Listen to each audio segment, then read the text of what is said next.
Have you ever wondered who the richest person in all of history might be? Was it a king from a fairy tale sitting on a throne of jewels?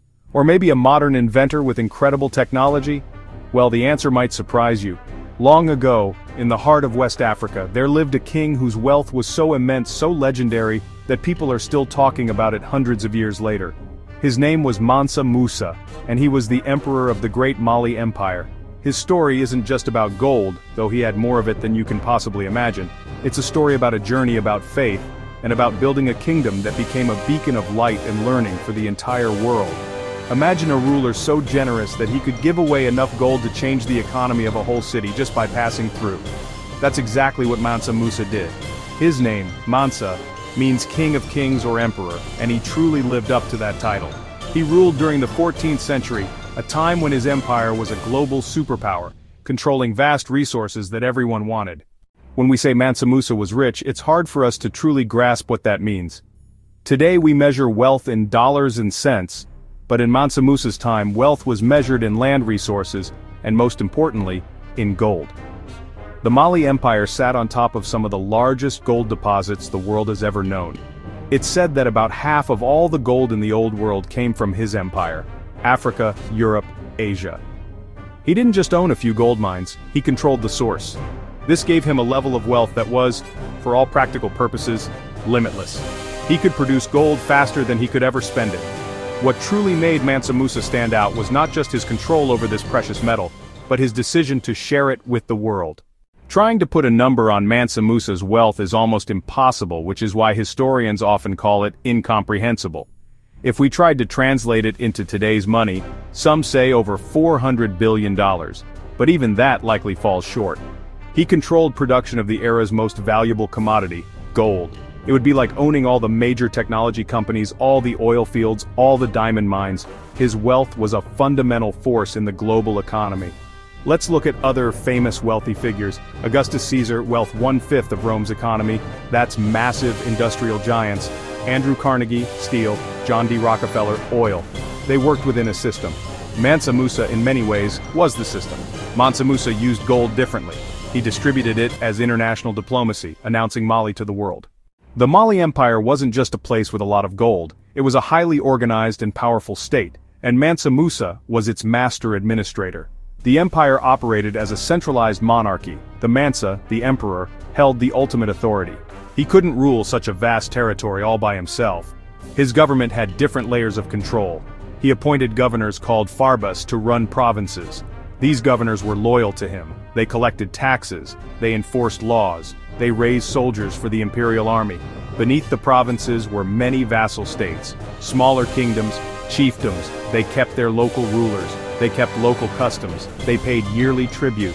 This structure created a strong, stable government. It managed territory stretching over 1,000 miles. The economic heart of the Mali Empire pulsed with two incredibly valuable resources: gold and salt.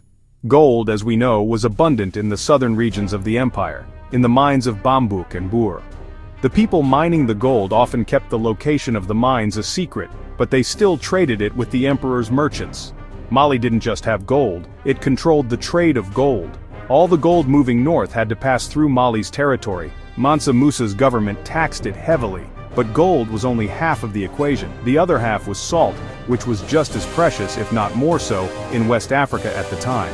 The Mali Empire was perfectly positioned right in the middle of these two zones. Great trading cities like Timbuktu, Djenné and Gao flourished along these trade routes. This bustling trade did more than just make Mali rich. It connected West Africa to a global network. Under Mansa Musa's rule, Timbuktu was transformed from a simple trading post into one of the most important cities in the world. After his famous pilgrimage to Mecca, Mansa Musa returned with a vision. He wanted to build a cultural and intellectual capital. He brought with him a brilliant architect from Andalusia, Abu Ishaq al-Sahili. He paid the architect with 200 kilograms of gold to design new, magnificent structures. The most famous was the Djinguereber Mosque, made of earth and wood, still standing in Timbuktu today, a testament to an incredible era of creativity. He poured resources into establishing Timbuktu as a center for learning. This led to the founding of the University of Sankore, not a single building, but a collection of independent schools. Students traveled from far and wide to study law, theology, astronomy, medicine. The city became a paradise for book lovers. Private libraries in Timbuktu housed more books than any other city at the time. Timbuktu became a place where ideas were the most valuable currency, and knowledge was the greatest treasure. Mansa Musa was not only a man of peace and learning, he was also a skilled military leader and a brilliant strategist who greatly expanded the Mali Empire. His army was a formidable force, said to number around 100,000 soldiers, including an elite cavalry of 10,000 horsemen. This powerful military was the backbone of his authority, allowing him to maintain control over his vast territory and to defend the lucrative trade routes that were the lifeblood of his empire. He used his army not just to conquer new lands but also to ensure stability and security, which made merchants feel safe and encouraged trade to flourish. One of his most significant military achievements was the conquest of the Songhai Kingdom and its important city of Gao. Gao was a major rival to Mali and a critical trading hub on the Niger River, but Mansa Musa's approach wasn't always about military force. He was also a master of diplomacy. He used his immense wealth and the prestige of his empire to persuade smaller kingdoms to join him, creating a network of friends and allies that strengthened his empire's position in the world. The pilgrimage of Mansa Musa in 1324 was more than just a religious journey. It was a world-changing event that fundamentally altered how Africa was seen by the rest of the world. Before this grand procession, West Africa was a place of mystery to many in Europe and the Middle East. But when Mansa Musa arrived in cities like Cairo and Mecca with his incredible entourage and his unbelievable generosity, he shattered all preconceived notions. He put Mali, and by extension West Africa, firmly on the global map as a land of immense wealth, power, and sophistication. The economic impact of his journey was immediate and dramatic. As we've mentioned, his lavish spending in Cairo devalued gold for over a decade. For the first time, people in Europe and the Middle East became aware of the incredible wealth and power of this West African kingdom. There, Mansa Musa is shown on a throne, wearing a golden crown, holding a golden scepter, and offering a huge nugget of gold to a trader. This newfound fame had long-lasting consequences. It sparked a fascination with West Africa in Europe, one of the forces that would later spur exploration. Mansa Musa's story is far more than a tale of wealth. It's a reminder of a West African empire as a global superpower, a center of culture, a beacon of knowledge. It challenges the narrow view of history focused on Europe and the Middle East. It reveals a vibrant, complex African history filled with great leaders, powerful states, profound cultural achievements. Learning about Mansa Musa gives us a fuller, richer picture of our shared human story. His choices still shape the world in subtle ways. His famous pilgrimage put West Africa on the map and helped inspire the European age of exploration. Timbuktu preserved countless ancient texts and became a cradle for ideas in science, mathematics, and philosophy. That knowledge eventually spread to other parts of the world.